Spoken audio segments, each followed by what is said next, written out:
Hey, it's your old pal Slim, and this is 70mm, a podcast for film lovers just like you. Every Monday, I chat about recently watched movies with my close friend and artist, Danny Haas. I almost feel stupid that when I think, we even had like Leading Ladies Month. I don't even think Uma came up in my mind. Like, I feel dumb that I've forgotten this performance of hers. And my close friend and movie insider, Alexis. And I remember seeing this in the theater and watching it. It was like each scene, I was like, this is like the most iconic thing I've ever seen. Every month, we have a new theme that guides our featured discussion for that episode. And this time, it's my pick from the VHS Village Top 100 Movies of All Time. And that movie is Kill Bill Volume 1 from 2003. To quote a host from this very show, is Kill Bill Quentin Tarantino's best movie or just the best movie, period? Let's find out together.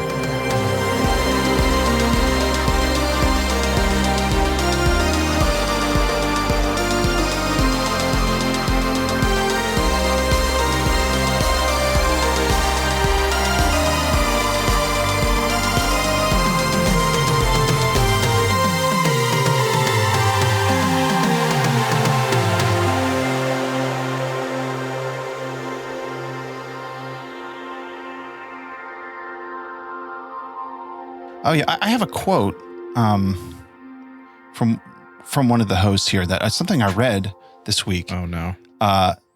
It was from Slim. He said, "I don't even care who won."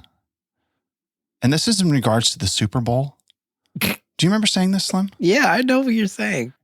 And I just can't get past the fact that you were born and raised in the Philadelphia area and your team goes to the Super Bowl and then you say, I don't even care who won. Is that correct? Is that your feelings in this moment? I'm not a big football guy. And didn't the Eagles win the Super Bowl like 5 years ago? We'll have to check the tapes, but I think that I did hear that was true. I'm all right with them. I'm not going to like lose any sleep over the Eagles losing a Super Bowl. And I didn't lose any sleep over it. My son lost some sleep over it. I picked him up at his friend's house. He was sulking. I picked him up. Well, then there's hope for future generations. I've been through, here's the thing. Lay it down for us. I've been through so many years of failed runs from the Philadelphia hockey team that I am impervious and immune to failure. I have failed so many years through my life that it doesn't faze me. I've learned to block it out. Molded by it. Yeah. I have been molded by it. But no, not to head colds. I have a little bit of a head cold today. Are you sick? Who can say? There's something going around. The listeners will. I just had to bring that up because that has been haunting me all week. And I just had to. I mean, this is usually not what we talk about on this show. Sports. Okay, everybody knows this. But I just couldn't get past it. And I feel like in our relationship, I just had to dig a little deeper to hear your thoughts directly for that. I mean, I grew up, maybe this will be cut, but I grew up a hardcore Flyers fan. When's the last time they've won? You know, they haven't won a Stanley Cup since like the late 70s, early 80s, I think. So, I mean, you're talking 40 years. I'm talking 40 years. So that's what an Eagles fan getting bummed that they didn't win the Super Bowl. Like, try 40 plus years, my friend, of mediocrity. Look at the bigger picture. I'm not talking about my life. I'm talking about the Flyers' mediocrity over 40 years. I am falling asleep. All right, we gotta move on. Right. Okay, enough of this. Cut this all out. Cut it all out. Last week we answered the question: is there a God? Yes. We settled the score. We settled it. We're not going to get into it again. We confirmed it. But it's evolved into a new question this week. Let's hear it. Is Uma Thurman a god? We'll answer that. Actually, the answer is yes. You probably already answered it. God. That's later in the show. Kill Bill Volume 1. We're finally doing it after so many years of this show. So many years. But we have to talk about the big news this week. What was it? Please. Take it back to the Super Bowl. Is Proto 2.0 over? Oh, no. Is Proto 2.0, you know, the start of the year, Proto, our movie insider, spiritual advisor, Said he's starting a new leaf. He's going to be, he's going into these movies, running. I looked at Proto's diary this week. It might be finished. Is it finished? What's in the diary? What's in barely anything, Proto. It's barren. Is that my problem? You tell us. Hey, this is a safe space. You know what? I had to conserve some energy this week because we did release a few things in between now and our last episode. You're right. So I don't think it's that my energy levels had dissipated in some way to my movie watching. It was just redirected to some television. Columbo, ever heard of him? Oh yeah, Peter Falk. Thank you. I'm Peter Falk. Fantastic conversation is talking about Columbo. Did you start Poker Face yet? Either one of you? No. It's over. I wanted to. I thought about it. I heard it was canceled before the second season. No, it got renewed actually for a second season. Thanks. And then we also did that Smallville episode. So you were putting some time in. Thank you. You know what? Actually, I did watch something else. I'm going to log it right now. So just keep talking. A live log. Live log? You can look for the review soon. Close the door before you leave a live log. We can't watch you live log. I'm doing it right now. You can't stop me. You got to watch. We have to sit here and wait for this log. You can't even tell us what it is. I can multitask. While Proto does that, we'll say hello to some new patrons. Michael Scott Bryan joined this week. They got access to the VHS Village Discord, discounts on Danny's Prince. 41 episodes now. Oh my God. For supporters. Columbo and Smallville joining the ranks this week. It's a very busy week. Some surprise drops there. And then, maybe we should transition properly to the real bread and butter of the show is the Bond journey that Danny is on. Did it continue? Gosh, it did in a big way. For a while, I always assumed that post GoldenEye, that GoldenEye was the peak for Brosnan, and he just kind of dipped off. It was. And according to your reviews, your 2-star review of Tomorrow Never Dies that I read before watching, you were wrong. You were completely wrong in your review and your star rating of Tomorrow Never Dies. I was reverse influenced watching this, and I don't know what it was, but I had a good time watching it. It was a lot of fun. Pierce, I think he plays Bond better in this than he did in GoldenEye. He was full stride in this film. And I enjoyed the villain. I thought his controlling of the news to create the next World War felt very relevant in 2023, the year of our Uma. How were the love scenes? Wow. The love scenes were fine. I don't want to talk about Terry Hatcher. Okay. I didn't ask specifically. I know it was in your review. I know how you feel about it. What did I say? What did I even say about Terry Hatcher in my review? Know. Maybe it was Jonesy. You didn't even read my review probably. You just looked at the star rating and that's it. I skimmed it, okay?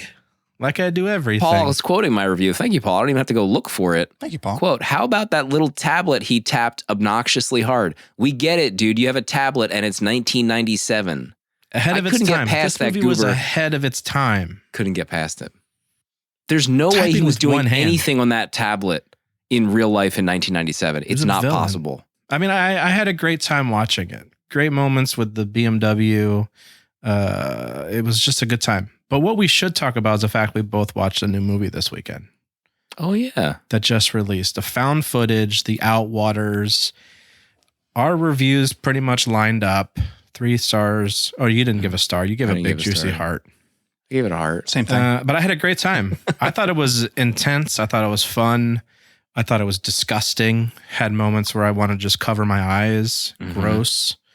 But for found footage, it at least felt different than everything else. I liked that it didn't, jump straight into the paranormal, that it felt very sci-fi-esque. And I don't want to find myself in a desert anytime soon. Me neither. You were the one who discovered this movie.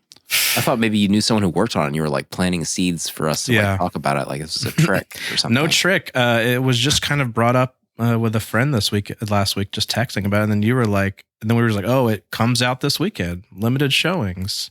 I wrote in my review, if you liked Skinamarink, you'll like this. And I've had at least 3 or 4 people comment saying, love Skinamarink, hated this. Love Skinamarink, walked out of this. A lot. I got a text this Some week. people are not happy. I got a text this week that said someone that this was the worst movie he's seen all year, and he didn't like it. Amanda hated it. 100% hated it. Yeah, I mean, I think people need to open their minds a little bit for this film. It's found footage. It's found footage. If you don't like found footage, don't bother. The people are upset out there. I don't know if I want to get involved. They're pissed off. I don't think I've seen a Letterboxd ratings where it's almost level across from 5 stars to half star. Film. Extremely. Oh my God! Look at this histogram. Done. You kidding me? It's crazy, right? Oh, it just officially went down to 2.9. I wonder what movies are like the most flat across the range. That's a great question. That All sounds right, like a blog I just post. saw Proto's live log right in front of my face. Oh, let's pivot. What is It's nothing this? to talk about, Breaking guys. news. All right, I just have to document what I viewed. We don't have to talk about it. Breaking news. Proto's watching some weird movies. I don't know what he's getting into. I have a Is this family, watch list okay? movie? Is this some Wim Wenders nonsense? Proto doesn't want to dignify that with a response. What about The Handmaiden? You watched The Handmaiden that's a big officially. one. Beautiful movie. Gorgeous, right? Great Yeah. story. Ton of fun. That's it? I mean, 3 stars. It's great. But I have a Park Chan-wook, his, I don't know, there's something about me not connecting with his movies in some way that kind of put, like, I feel off the whole time I'm watching Language it. barrier. Is that what it is? Could be. Every week we give out a free year of Letterboxd Pro. Gets rid of ads, gets stats. At the end of the year, you can see where your movies are streaming, your favorite services. Disclaimer, I'm a Letterboxd employee. This week it's Zach Bowen. Left Zach. a 5-banger for House on Why? Letterboxd. Excuse me. This review, Scooby-Dooby-Doo, What the F? For House, 1977. Okay. Just want a free year of Letterboxd Pro. Goodness. Goodness gracious. I wanted to tease something else this week. Where did Tease I put it. my notes? Oh, I meant to say it around the patron segment. But if you look back last year, we did I'm not saying the council tier is coming back before everyone jumps down my throat. What are we doing? We did the council tier year ago, 2 years ago, limited time. I said it's not coming back, Joe. But we did 10 episodes of those. So we did 10 movies where people could choose what movie that we would do. So this time around, we did pilot season. And if anyone's keeping track, we're at 9 episodes. So I think we're almost wrapped with our pilot season phase, or at least continuous pilot season phase. Stupid. So with that said, I feel like people should stay tuned for some news regarding the future of supporter episodes. Yeah. Maybe turn on, now I get to officially do this for the first time ever. Maybe turn on IG notifications for the 70mm IG account. Yeah. Turn them on. I'm just putting it out there. We have cooked something up. We cooked. Woody said cook, and I cooked. We did. pivoted. We pivoted into a cooking. No thing. one will out innovate us. We hired an entertainer. Okay. I refuse for this podcast to be out innovated. Yeah. I refuse. So stay tuned. We should be announcing.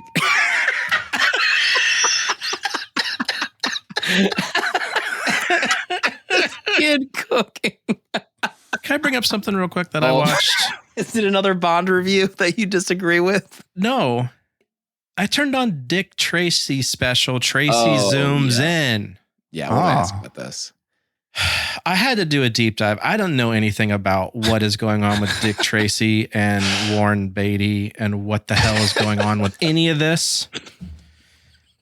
But in the 80s, okay, Warren Beatty bought the film and TV rights to Dick Tracy from the newspaper that ran the cartoon, the funny pages of it, okay? Big brain. So then 5 years later, he directs, stars in our beloved Dick Tracy movie. Okay? Yes. But then he continues to hold on to the rights for ages that he still has the rights to. Now, the newspaper company Diamond Hands can take them back from him at some point, but they have to give him like a 2-year notice that he has to put out something new to be able to keep these rights. So like, oh my God. right? Insanity. So in 2009, he does the Dick Tracy special where he shows up as Dick Tracy to be interviewed as Dick Tracy, not as Warren Beatty. So he's performing as this character again so that the rights continue to be in his hands. Okay. Jump to 2023. We have the most insane moment where he shows up as Dick Tracy again on a Zoom meeting to be interviewed again as Dick Tracy. Mm-hmm. But then Warren Beatty shows up on the Zoom meeting to talk to Dick Tracy. And this all felt like a fever dream. And I couldn't believe what I was watching. Like, Warren Beatty, what are we doing? Give the rights up. Dale, can we say the Dick Tracy special on the podcast? Can we say that? we might have set the record for the amount of times that phrase has been uttered on a podcast. I remember seeing this YouTube video pop up like every few years. Like, it's hey, remember when Warren Beatty was Dick Tracy in a Leonard Maltin interview, like in character, and everyone's like, oh yeah, so weird, right? And I guess it aired once and then just only existed on YouTube. Correct. And it's in like 480p. It's like unwatchable in general. But then someone saw that like TCM said Warren or Dick Tracy calls in on Zoom special. So then like the day before there was a buzz like, oh, he might be back again to retain the rights to Dick Tracy. And people he's done it again. People are logged. I can't get into this stuff. I watched 30 seconds of this special and it's like, some people were saying it's like, you got to be in on the joke. No. I just think it's dumb. There's no joke. It's stupid. And the fact that, you know, it's also selfish of Warren Beatty to be doing this. He's not doing anything with the rights. Doing anything with the rights. We could have had more Dick Tracy serials going on, but no. Warren's got to hold on to this forever. It's What's he gonna do with it? He's gonna pass it down to his kids. Make a movie. Let him pass it down to his kids. Makes me sick. I mean, Warren Beatty, if you get a talented director with a vision, I would love to see another Dick Tracy something in this day and age. Who's directing this piece? Who's directing this? Oh my God. Quentin. Speaking of, we'll get into, there'll be more Warren Beatty talk later in the episode. Stay tuned. Stay tuned. Stay tuned. Maybe we should just turn this into a Quentin Tarantino episode right now. Enough. Should we get into the movie right now? Kill Bill Volume 1. This is, I think it's time. The main course. This was my pick from the VHS Village Top 100. The list of the 100 greatest movies of all time as balloted by our supporters. Put together by Mackenzie of the Austin Danger podcast, who will be our guest next week. Yes. By the way, she has sent in her pick for next week. Oh my! We have no idea what the pick is. At this point, we can't veto it because we'll be revealing it live. So no vetoes. We're up S's Creek without a paddle. If she picked Tommy Boy, so help me. I mean, I picked a movie that was almost impossible to track down digitally. So I guess it can't get much worse than that. It's very bold. Pardo, what is Kill Bill Volume 1? Bill, deadly Viper assassination squad manager and mentor, finds his most deadly assassin who went AWOL in El Paso, Texas, as she and her fiancé are rehearsing their wedding ceremony. At his most masochistic, Bill has the bride and the entire wedding party massacred. However, the bride survives and wakes 4 years later from a coma. Consumed by revenge, she sets out to settle the score by killing the guilty parties one by one. Kill Bill.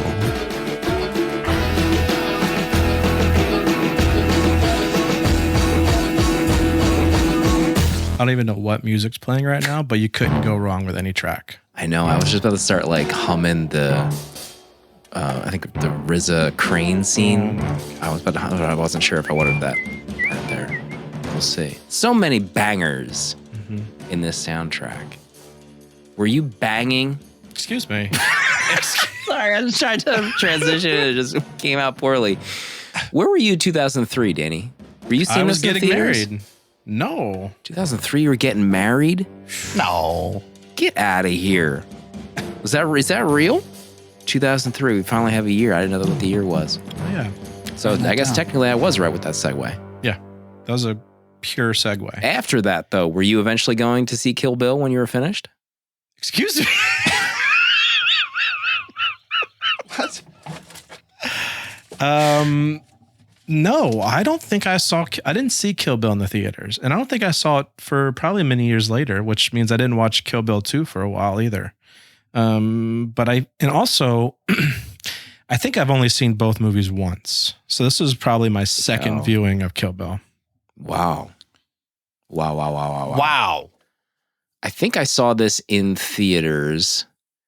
I'm trying to think so this was like post West Coast video time for Kill Bill Volume 1. And I think I had a DVD or a tape of Reservoir Dogs. I just remember that like blowing my mind as a youth. Because I was 2 years out of high school. It's 2003. Yeah, I'm floating around community college wasting money. What about you, Proto? I have such a hard time remembering. I'm not sure. I don't know if I saw Pulp Fiction first or if this was my first QT. It might have, but I'm not sure. I thought I could remember, but I can't. I got to see if I have a ticket stub down in my little baggie. I feel like Reservoir was also my first QT because I think that was like the time I was like loving Boondock Saints and also watching. They like went hand in hand in that vibe. I remember Reservoir Dogs being considered like an X-rated movie, like at the time. Like it's so violent. Yeah. It's so R-rated that it would be inappropriate for anyone under 21 to see it. And now, like, I haven't seen it in so long, but I feel like we have seen so much worse than Reservoir Dogs. Maybe not language-wise, but like content-wise. I don't know. Maybe. Yeah. Between the horror stuff that has been around now, I would say. Yeah. I mean, we covered Mad God, so we've seen it all. Mad God is a billion Reservoir Dogs in one movie. I do feel similar. That like I feel like I remember that too. People would say like Reservoir Dogs and like Clockwork Orange. They were like almost like these taboo movies that like, oh, it's too much to even watch. Mm-hmm.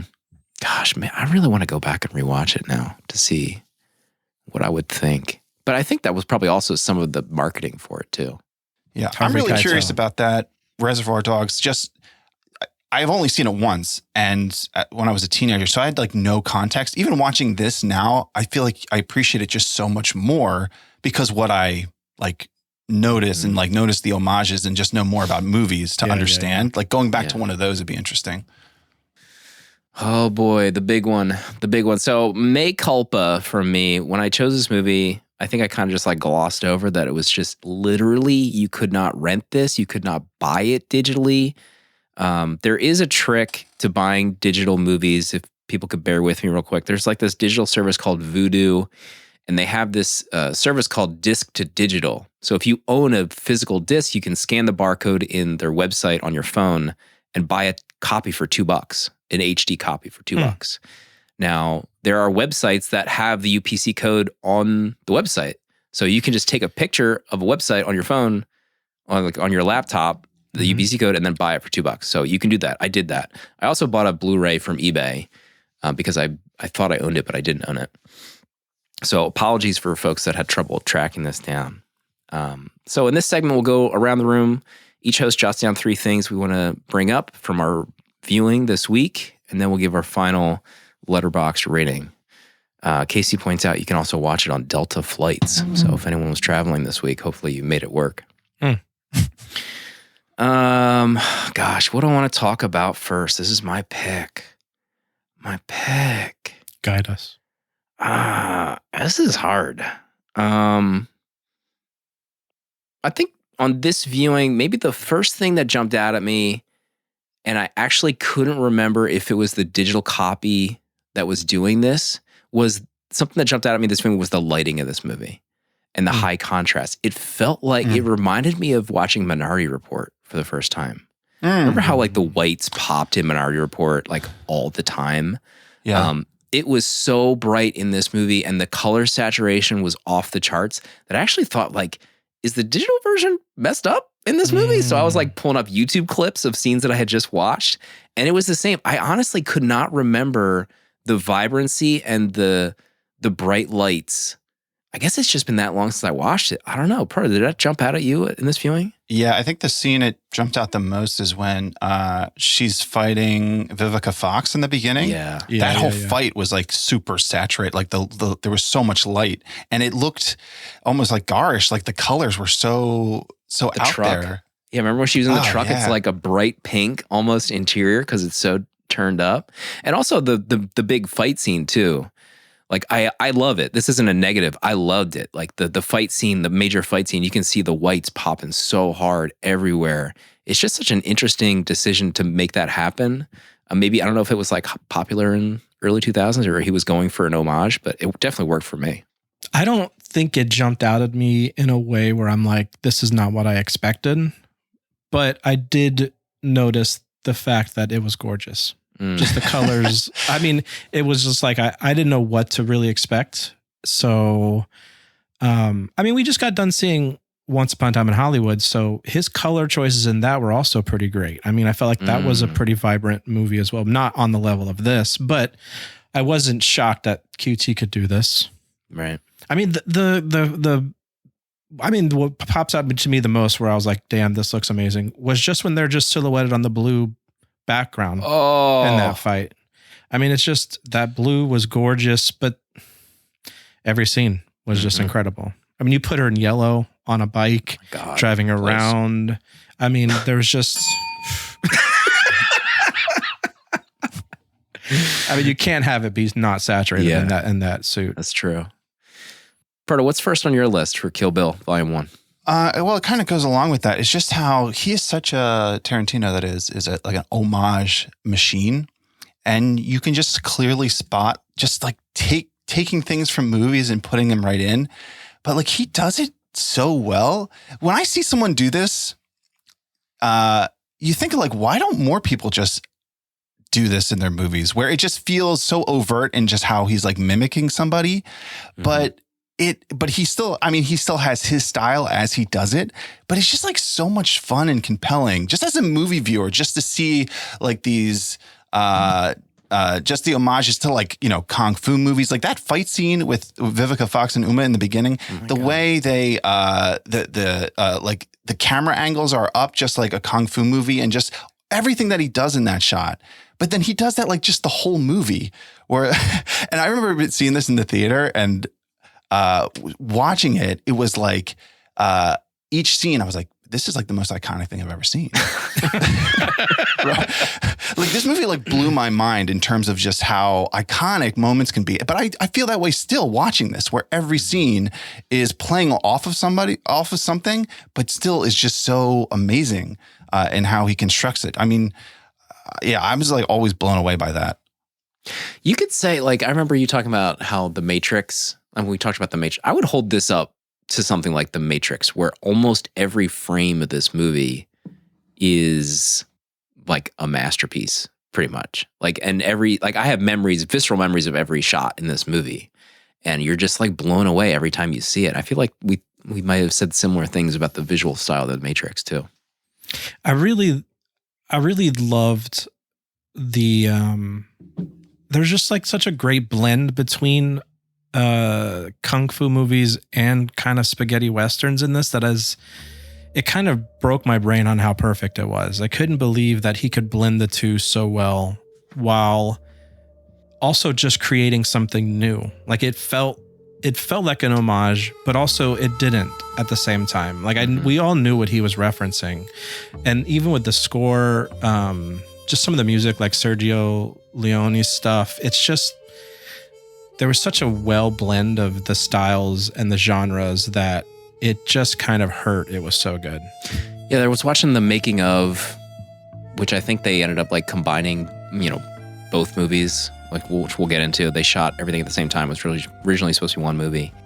But he was talking about how he even himself blended the genres. Like he talked about the Western aspect. He talked about the Giallo.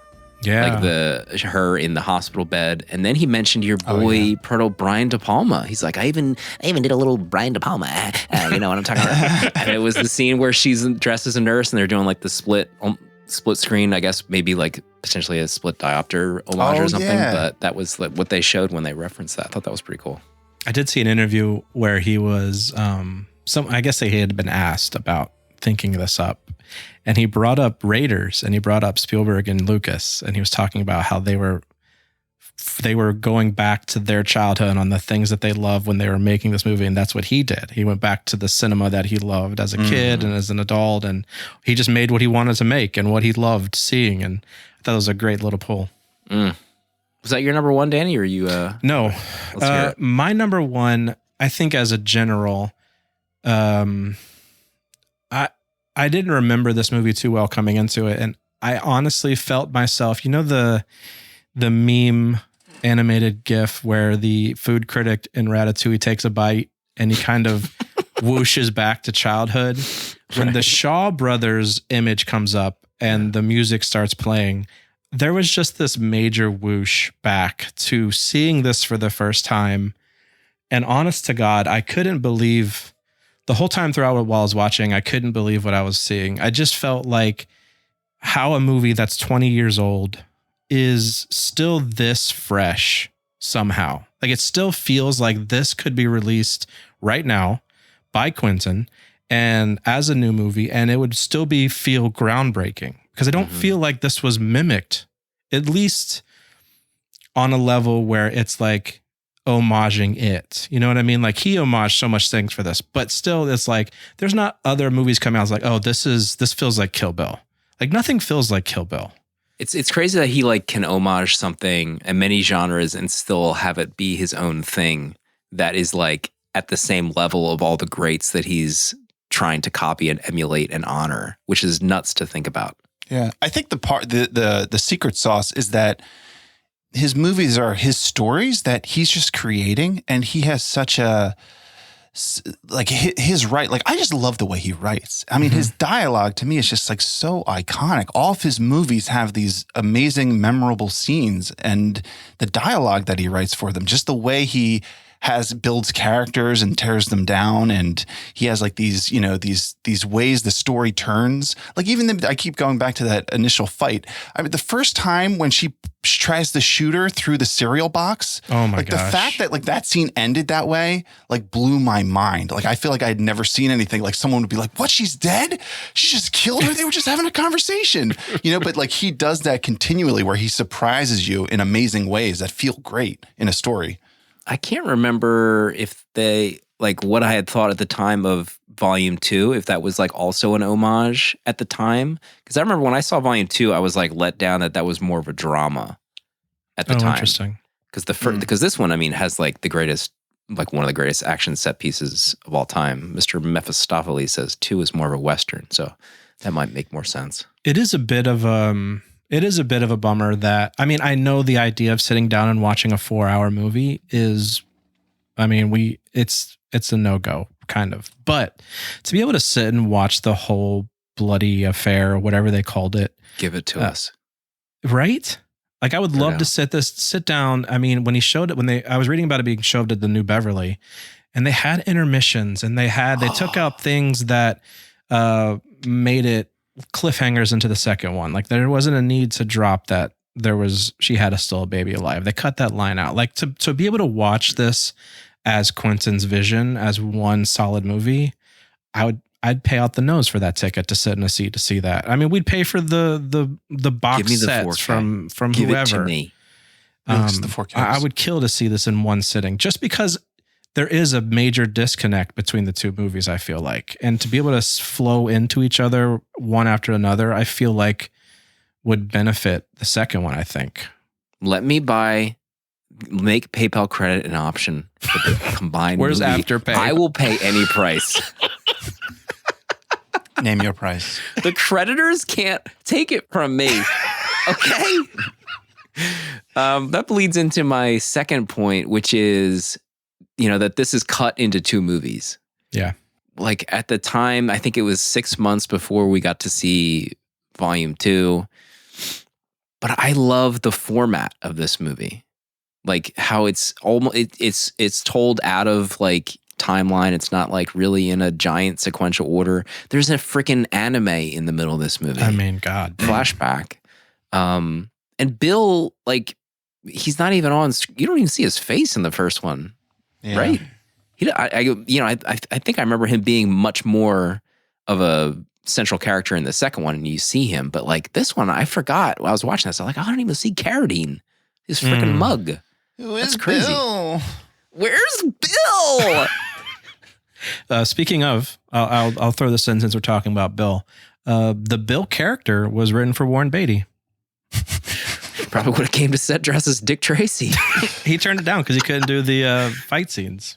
Oh, really? Mhm. Yeah, this does seem, well, I mean, he didn't do anything in the first one, but he could have just waltzed around, sitting down probably most of the movie.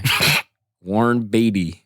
I mean, it can be kind of confusing because, I mean, she does show like her scheme and like some things are already crossed out. I just thought it was pretty inventive. Like, I think that as the story goes, Harvey Weinstein, sexual predator, advised him to cut. He wanted the short movie way shorter, and Quentin essentially said, I'm not going to cut anything. What if we just make 2 movies? I mean, looking back in my memory, like, hell yeah. I think even the second movie made more money at the box office that opening weekend than Volume 1 did. That's nuts. It's insane. I also read that they had to go back and renegotiate all contracts because the actors only signed for 1 movie. Then it was being split into 2. Pardo, what do you think of the format of this movie? Yeah, I think it's great. Well, when you think of trying to cut like if someone said, a producer comes to you and says, all right, this is too long, you need just to cut it down for 1 movie. And what is that, like 2.5 hours? Like, how are you going to cut 90 minutes out of the story, as 1 movie? It would just, that wouldn't work, or it just wouldn't have the same flair. You would lose so much in it. So, I mean, yeah, he clearly had a vision, and it makes sense. Like, he had the story that he wanted to tell, and I don't think it would have done it justice if it was, 1 movie. Remember when he writes Bill's name on the... Oh, yeah, on the glass? Gosh, I have a visceral memory of him dotting that I. Like, yes. It's like an accent. That's an actor's hand there. God, you can't teach that. No. Pardo, number 2. You mentioned it earlier, but the anime sequence in this, showing O-Ren and her childhood and how she became an assassin. Another thing that just like blew my mind seeing this, of like, what? I've never seen that before in a movie. Just like, oh, we're in an anime all of a sudden. I don't know. I didn't look it up, but it reminded me a lot of the short in Animatrix about the runner. I don't know if you guys remember that. Yeah. Yep. It feels like the style is very similar to that. I wondered if it was the same studio, but I don't think so. I think the runner was the Aeon Flux studio, but this movie was the Ghost in the Shell studio that did Ghost in the Shell, and then one of the Evangelion ones. Yeah, definitely. As well. But yeah, this was the Ghost in the Shell studio.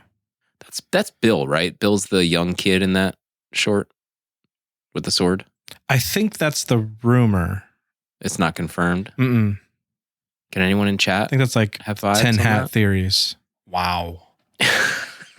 Well, yeah, that whole animated thing, oh my God, it's nuts. I mean, I would, if I had probably seen that at a younger age, I would be so into anime.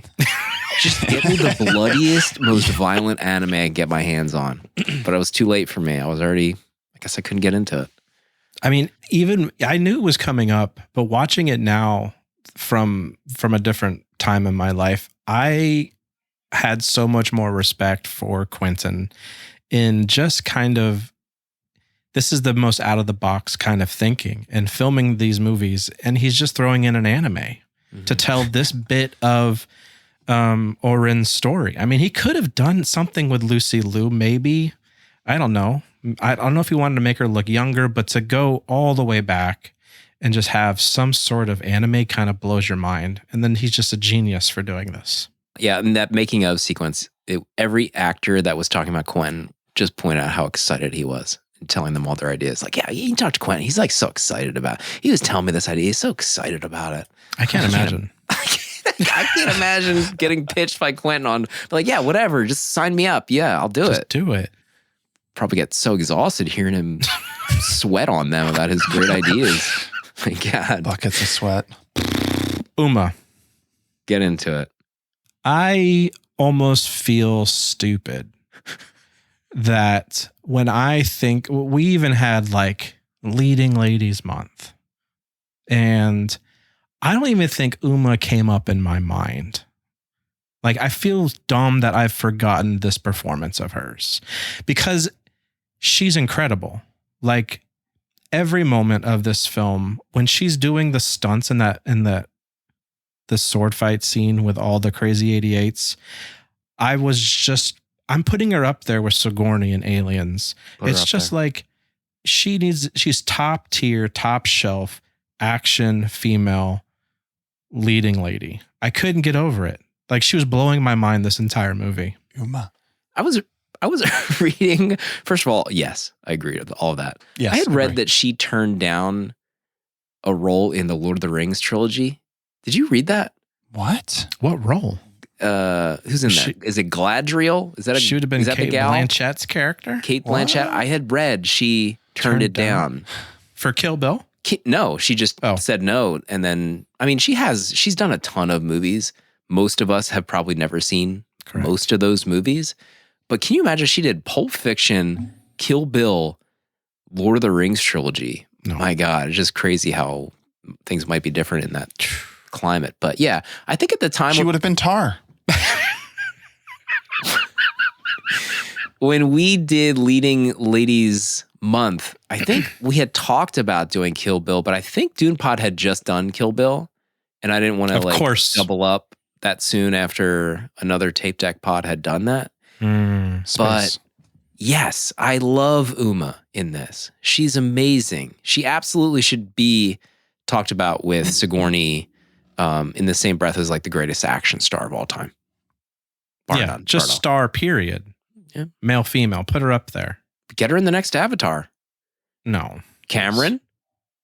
Are you listening? Don't do this to our girl, Uma. I love how the credits featured her.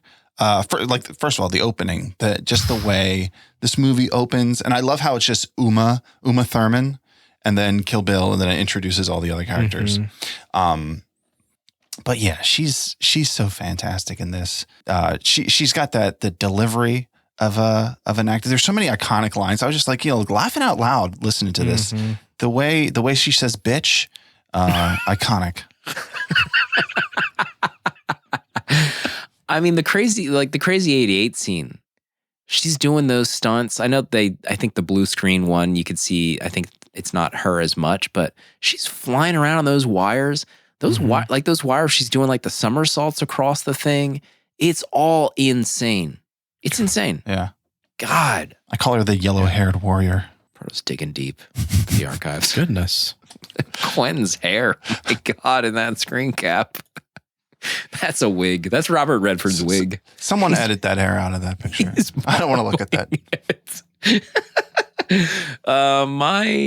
Let's see. Are we up to number 3 already? Is that real?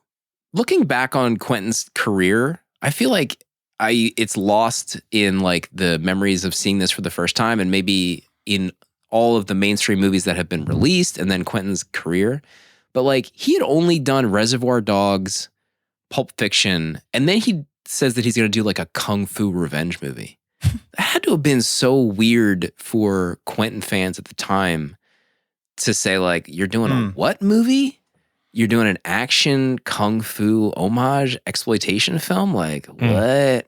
And like, we don't have that thought, at least me personally looking back, because I've seen it, those memories are kind of faded away, and it's just an amazing film. But like, looking back, I'm trying to think of like, I wonder what people thought.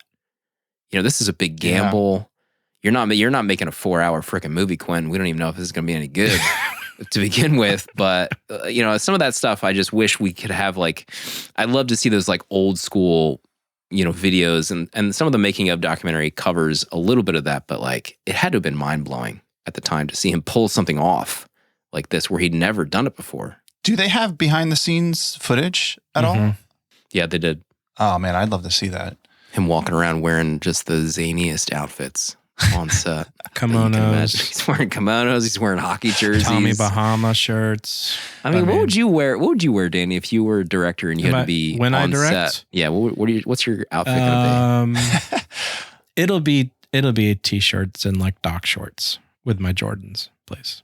Is it going to be like just Place. like a black tee so you can just wear? You probably have 300 of them. You just wear different days. It'll be some vintage free movie T-shirt that was given out at a cinema at some point. What about you? Would you have a uniform? A trainer wants to know what watch you'd be wearing, Danny. Oh, if I'm directing, what's your daily driver? The daily driver. If I'm shooting for the stars, I'm wearing the Hamilton khaki.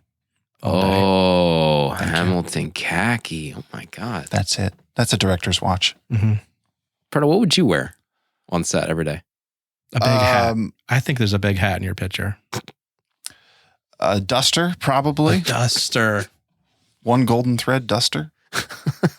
IG, thank you. IG ads.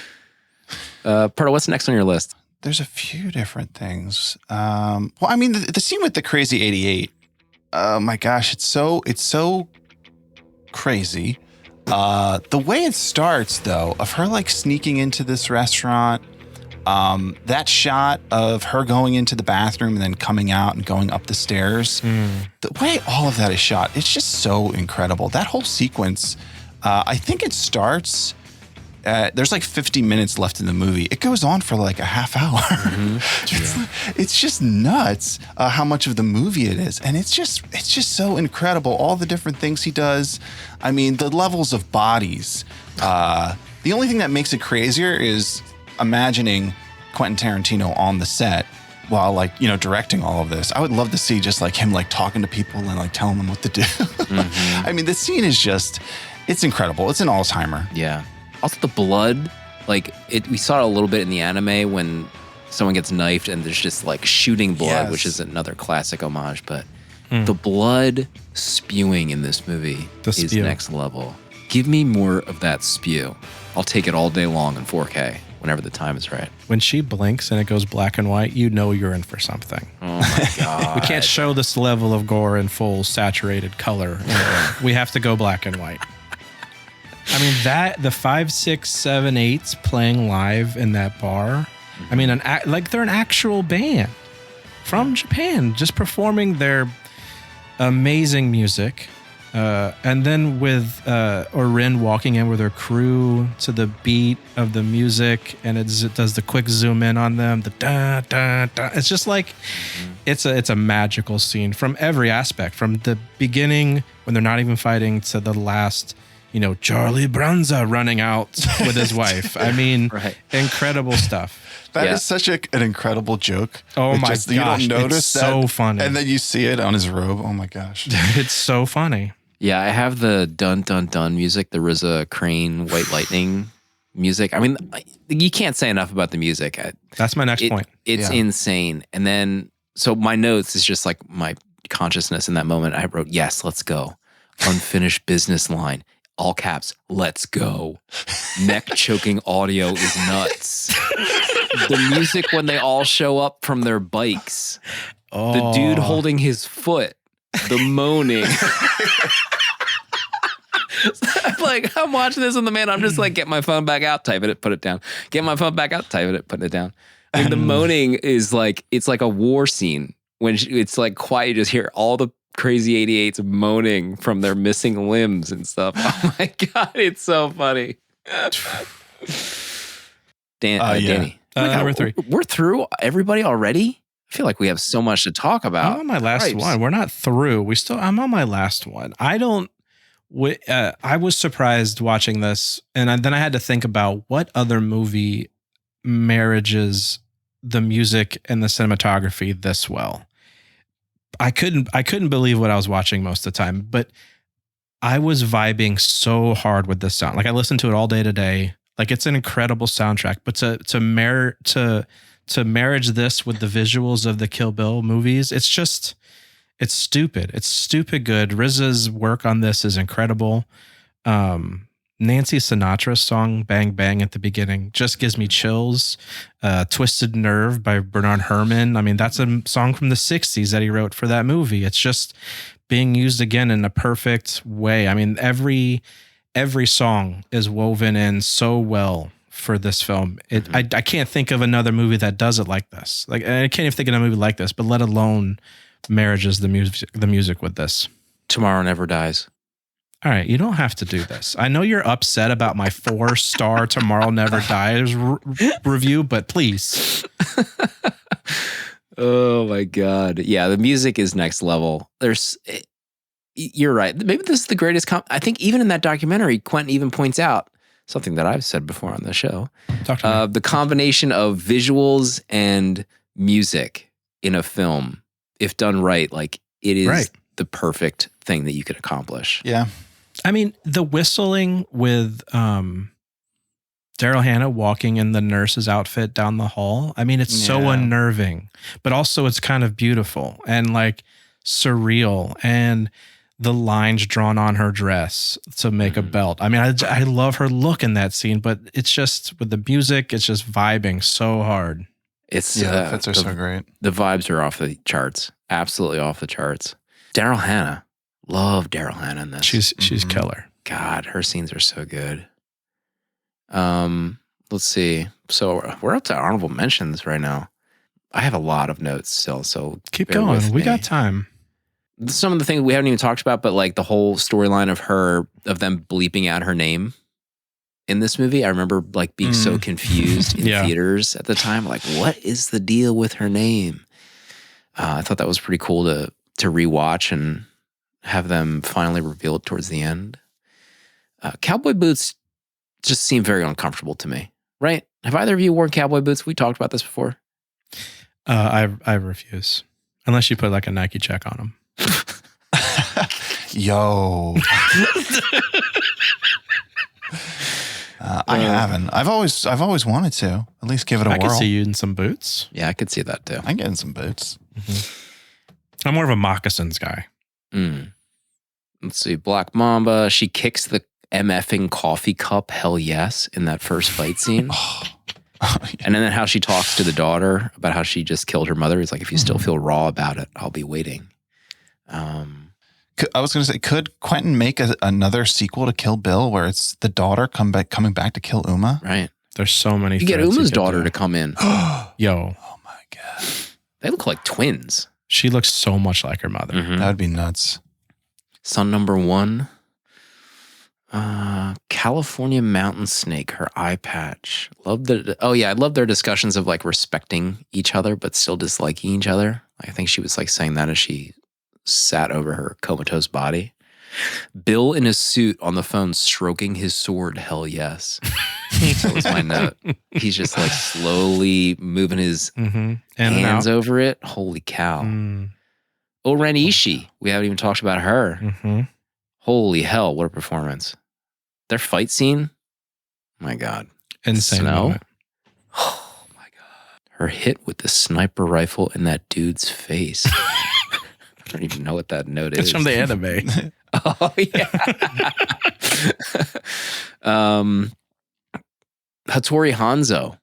What a moment. Holy The whole cow. segment. Was he nominated for an Oscar? He should have been. That entire scene. Yeah.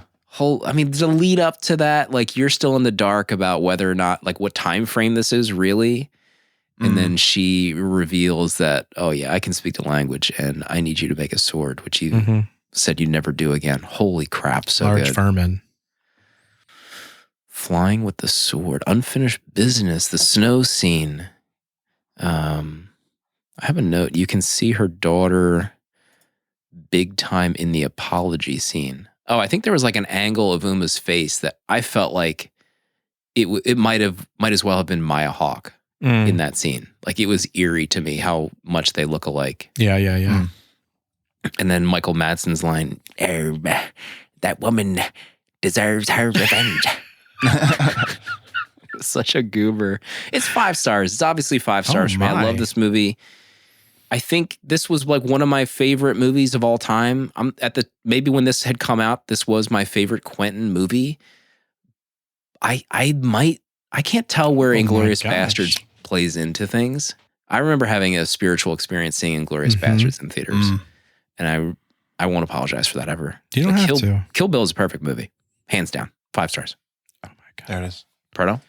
Yeah, there's other scenes that we didn't even talk about. Like, yeah, the sheriff coming to check the bodies, the massacre at the church. Oh man, just everything about that. It's just Quentin went so hard in like every single frame. It's nuts. The way Bill wipes the blood off her face, even though there's like blood all over her, just like that scene of his dialogue, the black and white, how harsh it looks, and him wiping her face. And of course, he shows that like 3 other times because it's so good. Yeah. I love the ending. I remember just being like getting to the end of this movie and then that being the line about her daughter. I just remember being like, my mind being blown. Like, not only was the movie amazing, that it ends on a cliffhanger like that with the music. It's just like chef kiss. Yeah. 5-star. 5-star. Oh movie. my God. Easy.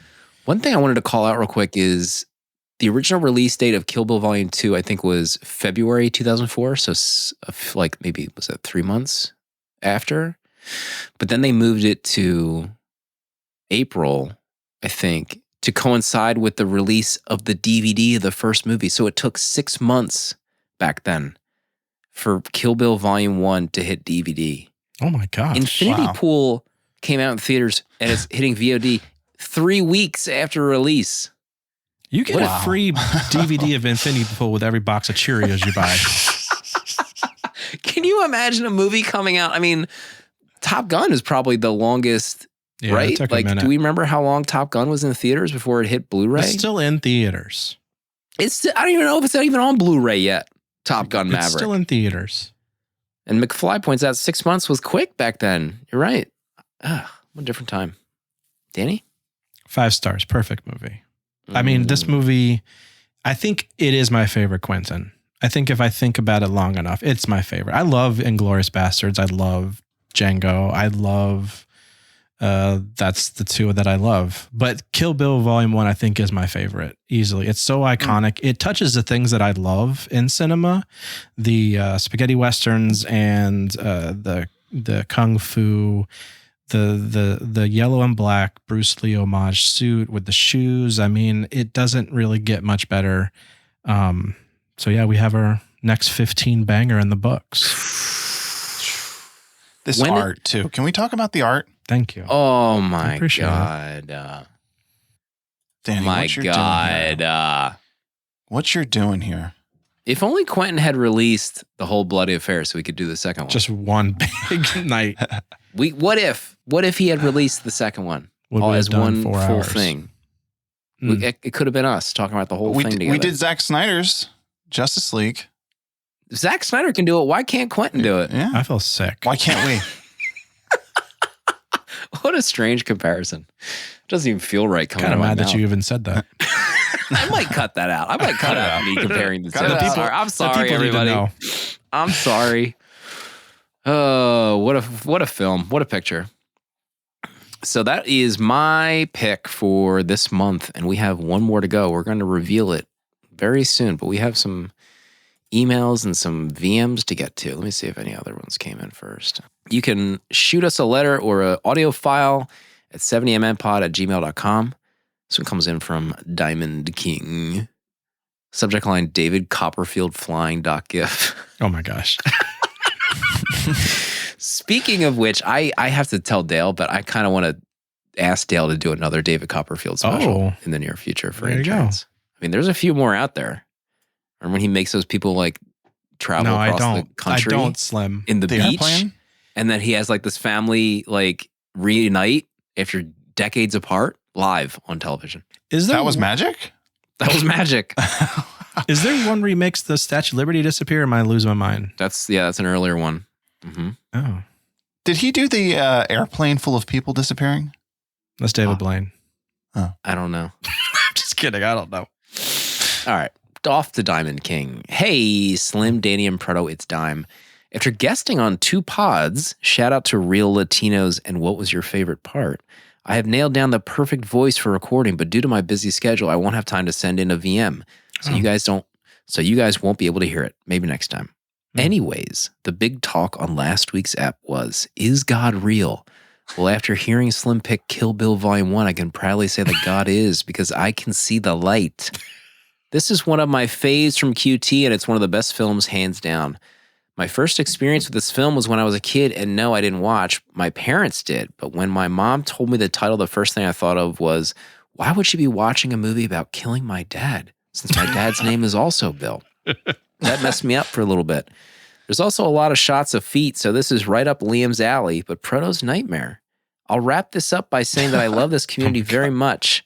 Everyone here is truly incredible in more ways than one. Can't wait to hear what the hosts have to say. Oh, one more thing. I now have to find another space in my apartment to put up Danny's Kill Bill art, which will now make a total of 23 I bought from him. What the? Wow. Okay, bye. Dime 23. Running out of Holy wall. moly. My gosh. Holy moly. Thank you, Dime. Running out of wall. Thank you, John. Great letter. Let's see. Griffin is up next. Subject line, rectification. Excuse me. Is that a word? I don't think you said it right. Stop. Rectify. We just got pulled off Apple. Hi, I wanted to reach out after hearing how my terse and apparently Letterboxd Pro eligible review of Raiders of the Lost Ark was received on last week's podcast. I started listening to the show back in 2020 and haven't looked back. Without 70mm, my life would be void of the joy I get from newly discovered movies like Opening Night and having my office walls blanketed with Danny's art. I love what you have created here, and for what it's worth, I updated the Letterboxd entry to promote the podcast. Thanks for everything, Griffin. Yeah, you two were vicious to Griffin's rating on that movie. What did he say? Week. Remind me. What did he say? I don't believe It was it. that 4-star Raiders review. Oh, yeah. He was definitely wrong. Thank you, Griffin, for your support. Yeah. Thank you, Griffin. Let's listen to a VM and change it up here. We got a few. I think this one might come from Brad. 70mm. Brad from New Jersey. Brad. You and I have unfinished business. Oh, You guys are doing Kill Bill. Just an excellent movie through and through. Kill Bill 1 is absolutely incredible. The Hattori Hanzo stuff, all the action, the bloody fight sequence in the dojo. That's just absolute classic Tarantino through and through. You got an excellent choice here. Just a top tier, Thank maybe in Tarantino's entire filmography, maybe it's Midway 5, but Tarantino's Midway 5, it's other directors' 1. It's an incredible film. I have one last thing to say to you.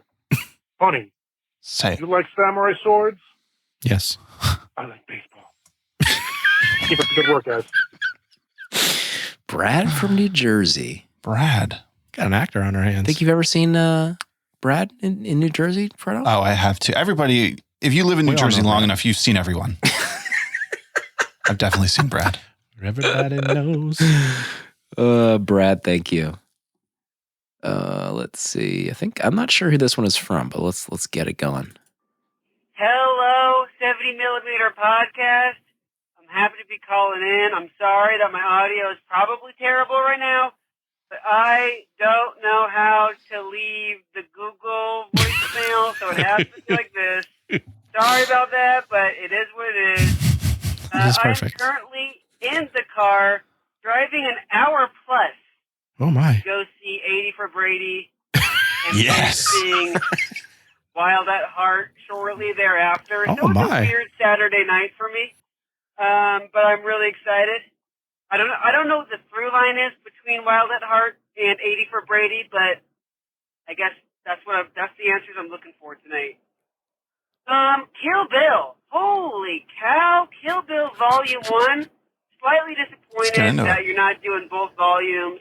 Do I think it's a cowardly move? I don't know. That's Oh, yet my. to be determined. Cowardly. But Oh, my. it's one of my favorite movies. It's probably my favorite Quentin Tarantino movie. So I'm absolutely stoked. And, man, I'm just sending so many kisses your guys' way. Can't thank wait you. to hear the episode. Goodbye. I love the idea of someone leaving a voicemail and like blowing us He's blowing kisses to the kisses. phone, like constantly blowing kisses. Right I back respect at you. That's the way to do it. I don't even know who that was. Did they say their name? I don't know. I wasn't paying attention. I hope they enjoyed No, 80 that for was Brady. great. So Scurvy Dan? Oh, Scurvy Dan. What's the rating on 80 for Brady, Dan? He gave it 5 stars. Oh, hell yeah. Can I get a hell yeah?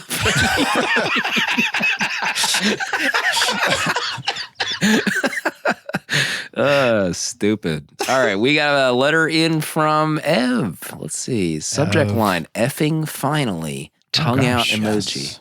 Oh, Yo, super duper excited for the ep and the art that follows. Thank you. JFC. I cried when Bang Bang came on. I always dug how Blank told Nikki that if she still felt raw about it, that she would be waiting. I said that exact same thing. She had to do what she had to do. The soundtrack is amazing. Have any of you watched Lady Snowblood? I'll stop myself because I totally can keep rambling. Take care, everyone. XOXO, Evelyn. P.S. The Sunny G's on the dashboard of that creepster. Everything is so thought out and the details are impeccable. This is a 5-banger from Ev. Those glasses Another were not five. moving on the dashboard of that car. Yes. Did you notice that? impressive. Did notice that. Not possible. How does he do it? Especially if you're jumping cars like the Fall Guy in that GMC truck. GMC, my God. Those glasses would be in your brain by the time you hit the ground. Ew. I have not seen Lady Snowblood. Somebody brought that. I think Mosh in Discord brought that up. I read Yeah, the yeah, manga many years ago, and I just remember there being some R-rated things that happened in that movie, to say the least. I don't even want to elaborate further. I don't know if it's in the movie, but I did hear that it was a big inspiration for Kill Bill. Someday. Someday. Kill Bill 2 someday as well. I thought Kill Bill 2 was going to be potentially Mackenzie's pick, but Kill Bill 2 isn't even in the VHS Village Top 100. So I put the kibosh on that right away. Yikes. Kiboshed. Okay, I think it might be time for Mackenzie. Oh, it's time. The big reveal. The big reveal. Hello there, Mackenzie, coming at you live from a Professional. rainy day in Chicago to give you my choice for next week's movie. I'm very nervous. This was, some pressure, right? I wanted to pick a good movie that would make people happy, that we could all get excited for, that would really represent the community. That was really much my main kind of focus, I guess, was just trying to pick a movie that would really put some smiles on some faces. And I'm really honored to be asked back and to be asked to kind of represent everybody for this exciting month of celebrating the list that we all put together as a community. So, with that said, I decided, I narrowed it down to a small group and finally decided on one movie to watch next week. And it's a movie from my personal top 10 list that I started. Oh. And many moons ago, this film was almost done by the 70mm podcast. What? And it lost a vote Oh. to a film that is nowhere near the top 100 of all time list. Really makes you think. So I am remedying this grave mistake and choosing the iconic Singing in the Rain. I knew it. Oh my God. This is good. Love you all. What a friggin' pick. Is Forrest awake in chat? My God, he This just went is comatose. Huge. 1952. This movie was just added to Danny's 4 favorites. Danny. What? Danny. Yep. And then taken down, but it's okay. It's still in 4th fave in my heart. Top 5. Top 5. Oh my God. This is MySpace rules. And it's streaming right now on HBO Max. Streaming on the Max. Holy. Oh, wow. I thought it was going to be Tommy Boy. But then it was touch and go there for a minute. Tommy Boy is in the top 100. FYI, it's in the 100. It's number 100. Okay. Righting the wrongs of Once Upon a Time in Hollywood, beating out Singing in the Rain, which, by the way, was voted on by villagers. So, Yeah, not us. Not us. We had nothing to do with that vote. Not us. Proto, what do you think? I'm excited. I'm the only one who hasn't seen it. Oh my gosh. This is my moment. First time viewing. My first moment. My This first is viewing. huge. Can't wait. I gotta pull up V'ger. Where's V'ger, the supercomputer who loves movies that Proto Please. built? Singing in the Rain. Let's see what the average rating is for Singing in the Rain. Excuse me. Let's hear it. Reveal it. This might be the highest ever. Let's hear it. 4.81. Oh my Wow. gosh. What on earth? That's huge. What was the previous high? I remember Spider-Verse. Spider-Verse has to be up there. Excuse me, 4.81. I'm loading up Spider-Verse here. 4.8. This is Zero. higher than Spider-Verse. This is insane. Singing in the Rain. In 1927 Hollywood, a silent film production company and cast make a difficult transition to sound. This is a big one. This is huge. KK says Parasite is 4.77. Wow, you know what would be interesting? I don't know how feasible this is. Let's hear it. But to tabulate the VHS Village Top 100 by letterbox rating of our supporters. Oh. Gab? Right? So like, would Singing in the Rain potentially be the new number one with 4.81? It's a great question. You know? Get the API. Someone will look at the APIs and we'll figure this abacus out. All right. I'm excited. Sing in the Rain. I'm real excited. Big episode next week with Mackenzie. Pardon, any closing thoughts as we close out the VHS Village Top 100 month? Yeah, I discovered a little trick on Letterboxd that I had never done before, but I don't know, maybe people have before, but I just thought to do it the other day, is where if you go to search a movie, if you want to see just what's available to stream that's come out this year, it's like really easy to do that. And I never thought to do it before, but if you just go to like release date, the 2020s, and pick 2023, and then if you filter it just, by what you have available streaming, you can see anything that's come out. And it's a lot of, I can't promise you it'll be good stuff, but there's a lot of movies I've never seen before that's on here that came out this year. So I thought that was kind of cool. If you just want to watch something that came out this year, and there's a lot of like little indie movies that are available that I would never have heard about before. Nice. So a little Letterboxd tip. My God. Tipster. Gosh. Tip insider. Bert Alexis. I don't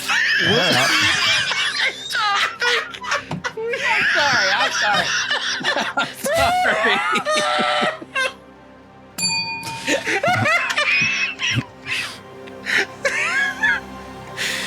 We'll see everybody next week for Singing in the Rain.